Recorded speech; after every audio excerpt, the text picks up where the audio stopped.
The sea covers over 2/3 of the planet's surface. Yet we know more about space and the universe than we do about our own oceans.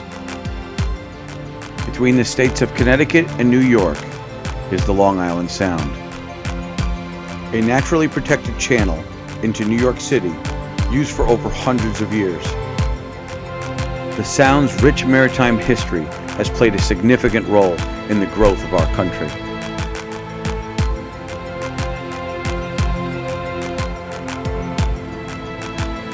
Join us as we explore its unsung residents and its forgotten history.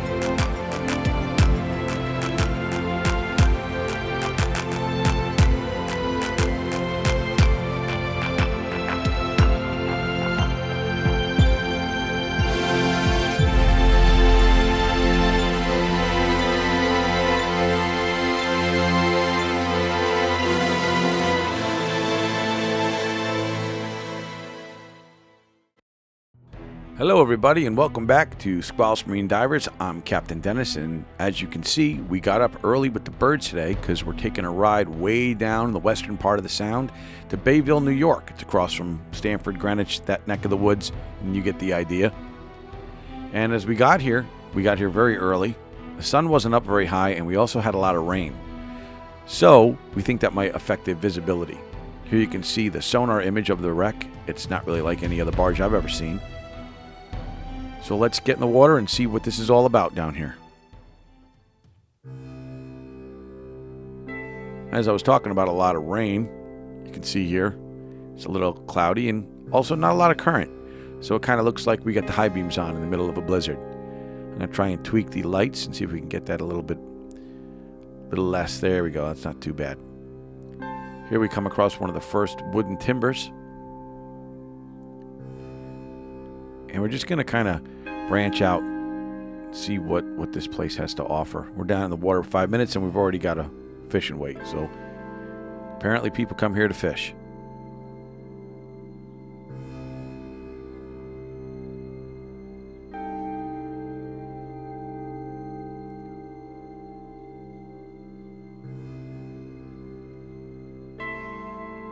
Very, very shallow. I think the max depth today was 18 feet. We're also here at low tide. And I think we were as shallow as maybe 8 or 9 feet. A few years back, somebody said, oh, there's nothing there. They're all destroyed. But this looks like it could be interesting. So we're going to keep on checking it out.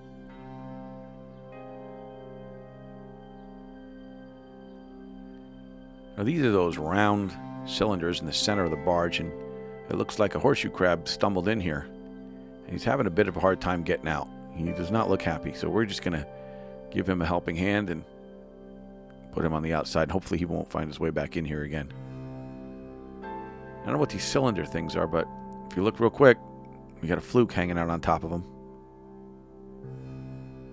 Very strange. It's not like a barge I've ever seen.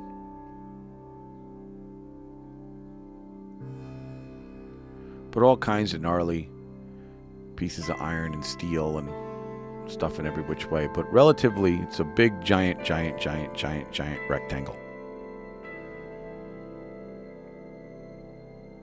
Sites like this are great because they encourage marine life to grow and flourish.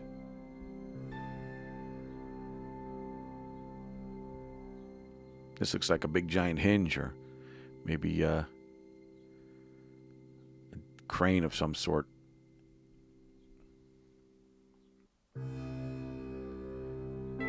Hello, spider crab.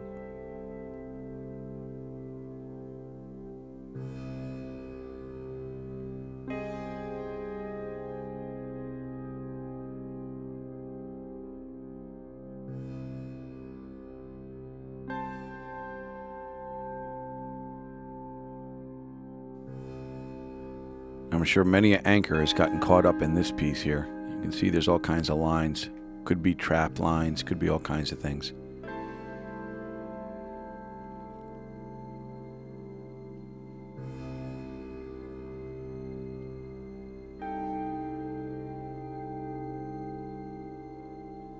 Lots of different places for fish to hide down here. And crabs. How you doing, crab?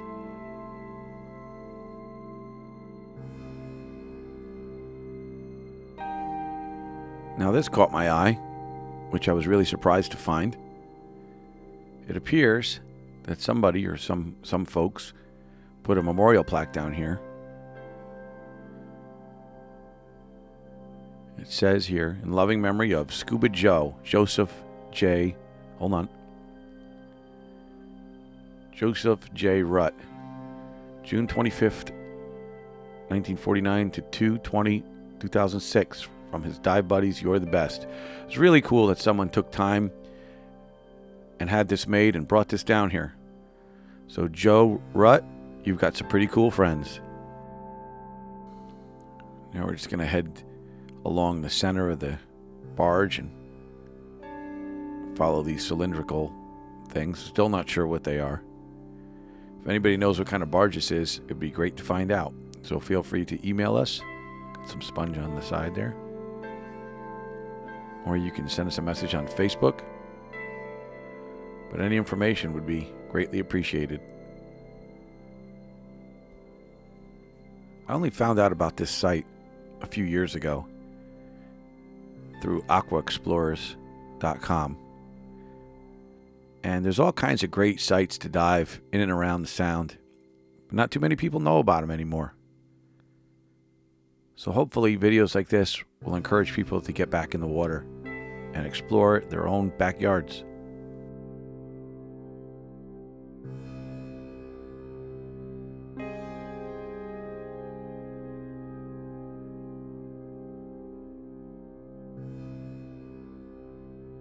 This location is pretty substantial. There's really a lot of ground to cover, or water to cover for that matter.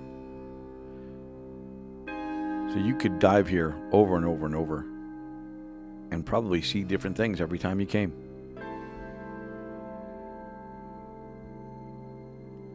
Here we have a mooring that belonged to a boat, and it is now derelict. Somebody's probably looking for this thing.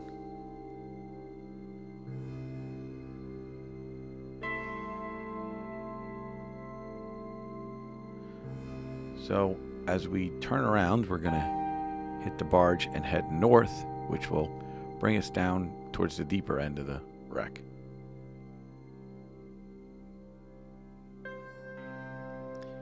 Now we're in the trough between the gunnel and the middle. Here we have those cylindrical things on the left and the gunnel on the right. And we're going to keep heading towards the north.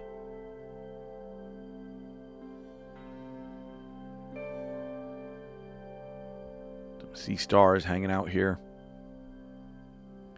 Some rope entangled in here. All kinds of cool stuff to look at.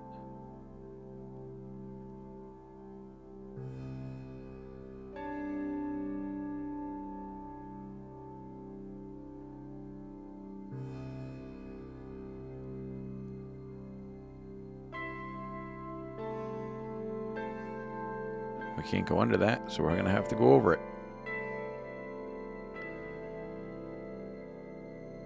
These cylindrical objects are probably about 4 feet wide, maybe 5 feet wide.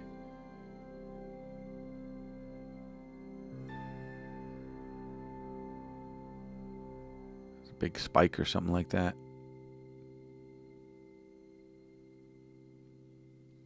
You can see that the ambient light makes its way down here on a sunny day, so all this marine life gets to grow, all these plants.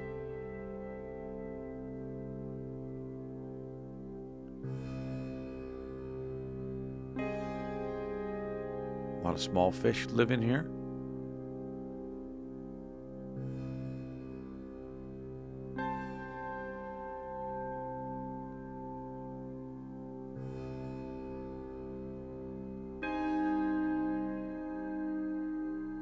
Some more steel corroding away.